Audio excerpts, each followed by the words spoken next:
Member-for-swan. Thank you, Mr Deputy Speaker. Ice is a problem that is not only in Australia but all across the world, but particularly now Perth has become the ice capital of Australia.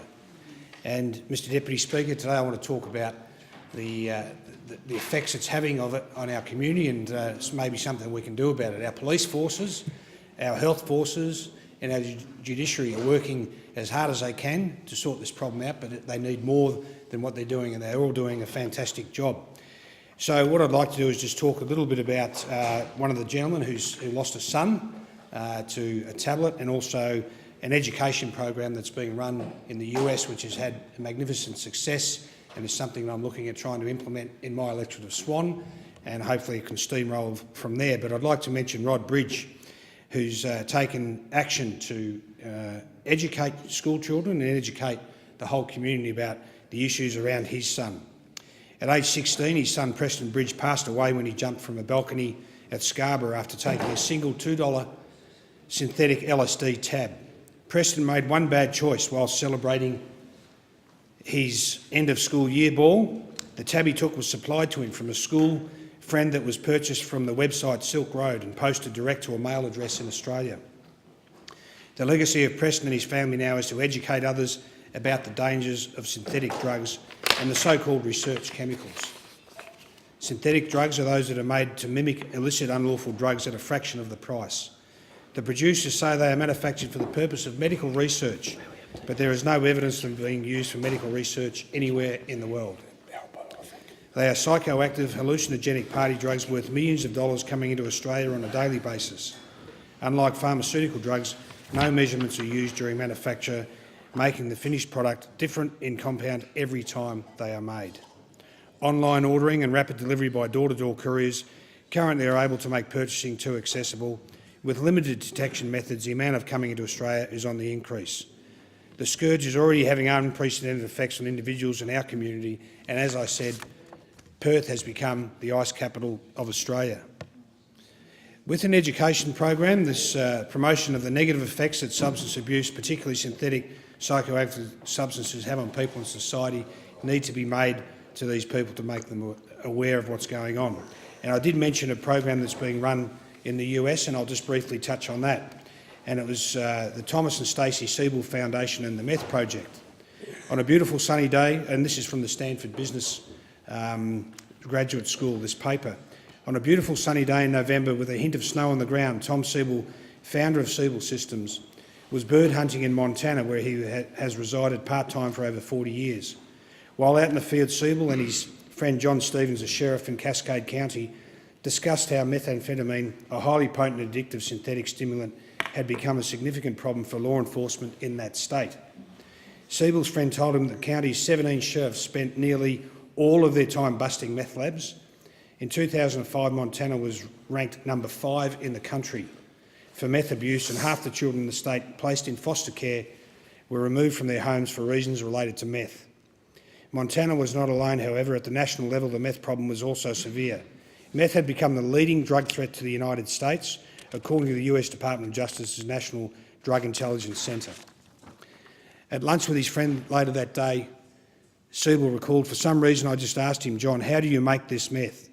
He told me you go to the hardware store, buy a gallon of Coleman Lantern fuel, then you go to the Walmart and buy a bunch of Sudafed tablets, then you put the Coleman Lantern fuel in a pot, grind up the Sudafed tablets, and you put that into the pot.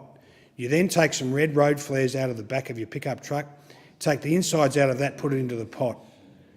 You go to the garage and get some acetone and put in a quarter of a cup of that in.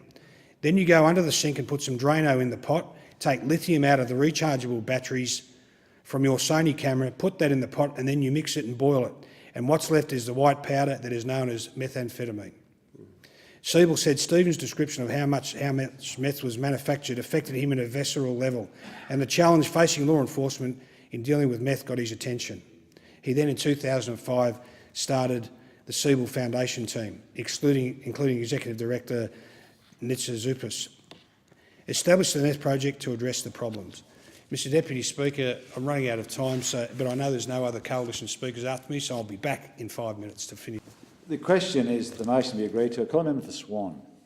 Thank you, Mr Deputy Speaker, for indulging me. In continuation, in regards to the anti-methamphetamine education program I was talking about. I described that this program was running in Montana, which had ranked fifth, the fifth worst state in the whole of the USA. And I introduced how they talked about how they'd introduced an education program. In September 2005, the Meth Project launched an aggressive public education campaign of saturation level advertising. After 2 years of the project, teen meth use had declined 45%, adult meth use had declined 72%, and Montana went from ranking fifth in the nation for meth abuse to number 39. The campaign continued, and by 2009, teen meth use in Montana had declined by more than 63%, and meth-related crimes had decreased by 62%. Other states also got on board. But just to talk about their program, part of the program was engaging the community and getting the whole community involved to assist the police and the services that actually were fighting against meth. And now this Teens commitment, there was a group in the states called the Teens, and they committed to the Montana Meth Project, and it's remained steady over many years. And in 2009, the state of Montana pledged $500,000 over a 2-year period to the Montana Meth Project, but Teens wanted elected officials to double that to $1 million. The Teens put together a petition and gathered 55,000 signatures over a 6-month period.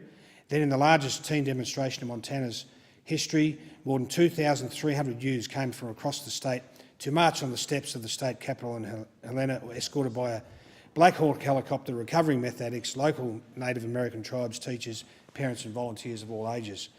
Mr Deputy Speaker, this is an example of a program that I am going to try and roll out in my electorate by engaging the community to assist, and it's about education, and it's about parents having that discussion with their children, telling them what methamphetamines are actually made of, and convincing them why they shouldn't take it and never ever take not even one tablet. So I applaud Rod Bridge and David Hobbs for the work they're doing in educating school children through the state of Western Australia, and I implore my constituents in Swan to go to my website, steveirons.com.au, and register your interest in getting involved in a community program against methamphetamines in Western Australia and also in Swan. Mr Deputy Speaker, I'd also like to take this opportunity to wish you and your family and all my colleagues a very Merry Christmas. As I do every year, I try and get a speaking spot on the last day of the year, and to all my colleagues on the opposition benches as well, to them, Merry Christmas to them, and we look forward to seeing you all back here. And I hope you enjoy the time that you have with your families, who well deserve you back at their homes, and same to my colleagues as well. And I know as the year is finishing on hopefully a high note for many people, and we'll see the result of that this afternoon, I'm sure, in the chamber. I'd also like to take time to thank my staff who have supported me so strongly over the last year, and also to my wife who was here and my nephew DeJourn Ferrier, who attended Parliament for the first time today. Thank you, Mr.